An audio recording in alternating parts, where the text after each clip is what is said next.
नमः शिवाय शिवजी सदा सहाय। ओम नमः शिवाय गुरुजी सदा सहाय। कोटि रुद्र संहिता का अध्याय 23 वाराणसी तथा विश्वेश्वर का महात्म्य।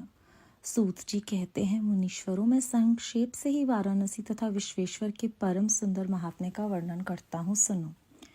एक समय की बात है कि पार्वती देवी ने लोकहित की कामना से बड़ी प्रसन्नता के साथ भगवान शिव से अविमुक्त क्षेत्र और अविमुक्त लिंग का महात्म्य पूछा।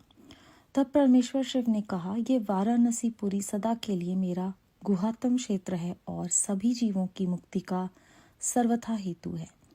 इस क्षेत्र में स्थित गण सदा मेरे व्रत का आश्रय ले नाना प्रकार के वेश धारण किए मेरे लोक को पाने की इच्छा रखकर जितात्मा और जितेंद्रिय हो नित्य महायोग का अभ्यास करते हैं। उस उत्तम महायोग का नाम है पाशुपात योग। उसका श्रुतियों द्वारा प्रतिपादन हुआ है। वे भोग और मोक्ष रूप फल प्रदान करने वाला है। महेश्वरी, वाराणसीपुरी में निवास करना मुझे सदा ही अच्छा लगता है। जिस कारण से मैं सब कुछ छोड़कर काशी में रहता हूँ उसे बताता हूँ, सुनो। जो मेरा भक्त है तथा मेरे तत्व का ज्ञानी है, वे दोनों अवश्य ही मोक्ष के भागी होते हैं। उनके लिए तीर्थ की अपेक्षा नहीं है। विहित और अविहित दोनों प्रकार के कर्म उनके लिए समान हैं। उन्हें जीवन मुक्ति समझना चाहिए। वे दोनों कभी भी मरें तुरंत ही मोक्ष प्राप्त कर लेते हैं। ये मैंने निश्चित बात कही है। सर्वोत्तम शक्ति देवी उमे इस परम उत्तम अविमुक्त तीर्थ में जो विशेष बात है उसे तुम मन लगाकर सुनो। सभी वर्ण और समस्त आश्रमों के लोग, चाहे वे बालक, जवान या बूढ़े कोई भी क्यों न हो, यदि इस पुरी में मर जाएं तो मुक्त हो ही जाते हैं, इसमें संशय नहीं है।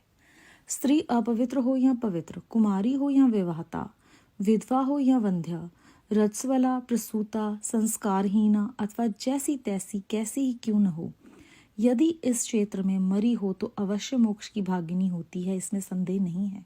स्वेदज, अंडज, उद्भिज अथवा जरायुज प्राणी जैसे यहाँ मरने पर मोक्ष पाता है, वैसे और कहीं नहीं पाता। देवी, यहाँ मरने वाले के लिए न ज्ञान की अपेक्षा है, न भक्ति की, न कर्म की आवश्यकता है, न दान की, न कभी संस्कृति की अपेक्षा है, न धर्म की ही। यहाँ नाम कीर्तन, पूजन तथा उत्तम जाति की भी अपेक्षा नहीं होती। जो मनुष्य मेरे इस मोक्षदायक क्षेत्र में निवास करता है, वे चाहे जैसे मरे उसके लिए मोक्ष की प्राप्ति सुनिश्चित है। प्रिय, मेरा यह दिव्यपुर गुहा से भी गुहातर है। ब्रह्मादि देवता भी इसके महात्म्य को नहीं जानते। इसलिए ये महान क्षेत्र अविमुक्त नाम से प्रसिद्ध है, क्योंकि नैमिष आदि सभी तीर्थों से ये श्रेष्ठ है। यहाँ मरने पर अवश्य मोक्ष देने वाला है। धर्म का सार सत्य है, मोक्ष का सार समता है तथा समस्त क्षेत्रों एवं तीर्थों का सार ये अविमुक्त तीर्थ काशी है। ऐसी विद्वानों की मान्यता है। इच्छानुसार भोजन, शयन, क्रीड़ा तथा विविध कर्मों का अनुष्ठान करता हुआ भी मनुष्य यदि इस अविमुक्त तीर्थ में प्राणों का परित्याग करता है तो उसे मोक्ष मिल जाता है। जिसका चित्त विषयों में आसक्त है और जिसने धर्म की रुचि त्याग दी है, वह भी यदि इस क्षेत्र में मृत्यु को प्राप्त होता है तो पुनः संसार बंधन में नहीं पड़ता। फिर जो ममता से रहित, धीर, सत्वगुणी, दम्भहीन, कर्म कुशल और कर्तापन के अभिमान से रहित होने के कारण किसी भी कर्म का आरंभ न करने वाले हैं, उनकी तो बात ही क्या है। वे सब मुझ में ही स्थित हैं। इस काशीपुरी में शिव भक्तों द्वारा अनेक शिवलिंग स्थापित किए गए हैं। पार्वती वे संपूर्ण अभिष्टों को देने वाला और मोक्षदायक है। चारों दिशाओं में 5-5 कोस फैला हुआ ये क्षेत्र अविमुक्त कहा गया है। यह सब ओर से मोक्षदायक है। जीव को मृत्यु काल में यह क्षेत्र उपलब्ध हो जाए तो उसे अवश्य मोक्ष की प्राप्ति होती है। यदि निष्पाप मनुष्य काशी में मरे तो उसका तत्काल मोक्ष हो जाता है, और जो पापी मनुष्य मरता है वह कायव्यूह को प्राप्त होता है। उसे पहले यातना का अनुभव करके ही पीछे मोक्ष की प्राप्ति होती है। सुंदरी, जो इस अविमुक्त क्षेत्र में पातक करता है वह हजारों वर्षों तक भैरवी यातना पाकर पाप का फल भोगने के पश्चात ही मोक्ष पाता है। 100 कल्पों में भी अपने किए हुए कर्म का क्षय नहीं होता। जीव को अपने द्वारा किए गए शुभ अशुभ कर्म का फल अवश्य ही भोगना पड़ता है। केवल अशुभ कर्म नरक देने वाला होता है, केवल शुभ कर्म स्वर्ग की प्राप्ति कराने वाला होता है तथा शुभ और अशुभ दोनों कर्मों से मनुष्य योनि की प्राप्ति बताई गई है। अशुभ कर्म की कमी और शुभ कर्म की अधिकता होने पर उत्तम जन्म प्राप्त होता है। शुभ कर्म की कमी और अशुभ कर्म की अधिकता होने पर यहाँ अधम जन्म की प्राप्ति होती है। पार्वती, जब शुभ और अशुभ दोनों ही कर्मों का क्षय हो जाता है तभी जीव को सच्चा मोक्ष प्राप्त होता है। यदि किसी ने पूर्व जन्म में आदर पूर्वक काशी का दर्शन किया है तभी उसे इस जन्म में काशी में पहुंचकर मृत्यु की प्राप्ति होती है। जो मनुष्य काशी जाकर गंगा में स्नान करता है उसके क्रियमान और संचित कर्म का नाश हो जाता है, परंतु प्रारब्ध कर्म भोगे बिना नष्ट नहीं होता, यह निश्चय बात है। जिसकी काशी में मुक्ति हो जाती है उसके प्रारब्ध कर्म का भी क्षय हो जाता है।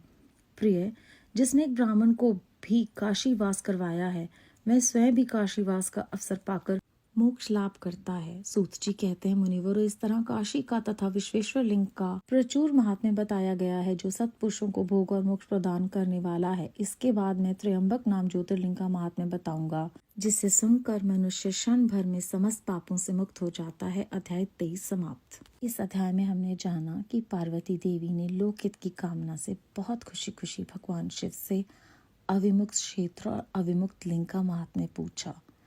तब शिवजी महाराज ने उन्हें बताया कि वाराणसीपुरी, जिसे हम काशी के नाम से भी जानते हैं, वो कहते हैं कि ये मेरा सबसे गुहातम क्षेत्र है और सभी जीवों को मुक्ति प्रदान करता है। वो कहते हैं कि इस तीर्थ की विशेष बात ये है कि सभी वर्ण आश्रमों के लोग, किसी भी उम्र के लोग अगर यहाँ मर जाएं तो उन्हें मुक्ति मिलती है। उसके बाद उन्होंने बताया कि जैसी भी स्त्री हो, उसकी अवस्था हो, अगर वो यहाँ पर अपने प्राण त्यागती है तो वो मोक्ष की भागिनी होती है। सब प्रकार के प्राणी, चाहे वो स्वद्यज हैं, चाहे अंडज हैं, उद्भज हैं या जरायुज हैं, वो यहाँ पर मोक्ष पाते हैं, वो कहीं और मोक्ष नहीं पाते। और वो कहते हैं कि जो यहाँ मरता है उसे ना ज्ञान की ज़रूरत है, ना भक्ति की, ना कर्म की, ना दान की, ना संस्कृति की, ना धर्म की, नाम कीर्तन पूजन उत्तम जाति की भी ज़रूरत नहीं है। ये क्षेत्र जो है वो मोक्षदायक क्षेत्र है और वो कहते हैं कि यहाँ पर जो जैसे भी मरता है उससे मुक्ति मिलती है। इसके बाद वो कहते हैं कि चाहे वो यहाँ पर किसी भी तरह से आया हो, उसे अपने प्राणों का परित्याग करने पर मोक्ष मिलता है। इसके बाद इस अध्याय में बहुत गहरी बात सूक्ष्म तरीके से हमें समझाई गई है। वो कहते हैं जो ममता से रहित धीर है, जिसमें सत्व गुण है, जो दंभहीन है, कर्म कुशल है लेकिन वो कर्तापन का अभिमान नहीं करता, ऐसों की तो बात ही क्या है, उन्हें तो निश्चय ही मोक्ष मिलता है। और इसके अलावा शिवजी महाराज कहते हैं कि वो सब मुझी में स्थित हैं। तो हमें किस तरह से प्रेरणा मिल रही है कि हमें कौन कौन से गुण धारण करने हैं उनके साथ एक होने के लिए। फिर वो बताते हैं कि इस क्षेत्र को अविमुक्त इसलिए कहा गया है क्योंकि चारों दिशाओं में 5 कोस ये फैला हुआ है और जो भी मनुष्य यहाँ पर आकर मरता है उसे मोक्ष मिलता है। यदि निष्पाप मनुष्य काशी में मरता है तो उसे तत्काल मोक्ष मिलता है। और फिर वो कहते हैं अगर तुमने कोई पाप किया है तो तुम्हें यातना का अनुभव करने के बाद मोक्ष की प्राप्ति होती है, क्योंकि जो हम कर्म करते हैं चाहे जिस कल्प में भी किया हो वो कर्म नहीं मिलते, उसके फल को भोगने के पश्चात ही हम मोक्ष पाते हैं। तो हमें यहाँ पर प्रेरणा फिर से मिल रही है कि हमें सोच समझकर ध्यान से अपने कर्म करने हैं। अशुभ कर्म जो है वो नरक दिलाते हैं, शुभ कर्म जो है वो स्वर्ग की प्राप्ति कराते हैं। और जो हम विभिन्न कथाओं साखियों में सुनते हैं वो हमें शिवजी महाराज इस अध्याय में समझा रहे हैं। वो कहते हैं कि जब शुभ और अशुभ दोनों ही कर्मों का क्षय होता है तभी मोक्ष की प्राप्ति होती है। और सत्पुरुषों को भोग और मोक्ष प्रदान कराने वाला ये लोक है। बेअंत शुक्राना गुरुजी महाराज, बेअंत शुक्राना। ओम नमः शिवाय। शिवजी सदा सहाय। ओम नमः शिवाय। गुरुजी सदा सहाय।